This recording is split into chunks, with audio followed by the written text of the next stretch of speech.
Military రంగం కదన్నా. Military రంగం అయిన తర్వాత పార్టీ ఏ నిర్ణయం తీసుకున్నా దాన్ని చేయాల్సిందే. మేము చెయ్యము ఈ రంగంలో.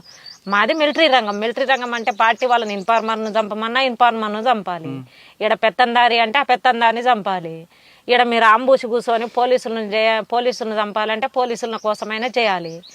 లేదు ఓన్లీ వీళ్ళని చంపడం కోసమే మనం వెళ్ళాలి, మనకు వెపన్స్ దొరక్కపోయినా పర్వాలేదు అనుకుంటే దానికైనా వెళ్ళాల్సిందే. అప్పుడు ఇంకా పాపభీతి అనేటువంటిది. ఎందుకంటే ఒక మనిషి చనిపోతే ఎవరికైనా పాపమే. ఇప్పుడు వాళ్ళకు మాకు వ్యక్తిగత కక్షలు ఏం లేవు కదా పోలీసులకు మాకు.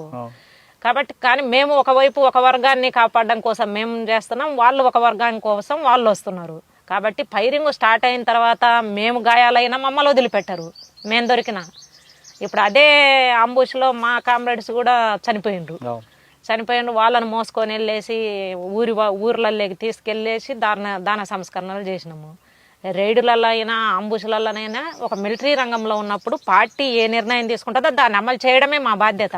76 మంది చంపిన తర్వాత, అదే చంపడం అంటారు మీ భాషలో, ఎక్స్చేంజ్ ఆఫ్ ఫైర్ జరిగిన తర్వాత పోలీస్ వైపు నుంచి కూడా మీకు ఖచ్చితంగా ఉంటుంది. అది స్టార్టింగ్ పోలీస్ తరఫున అయింది ఆ రోజు. అయితే మనం అనుకున్నది ఒకటి, జరిగింది ఒకటి.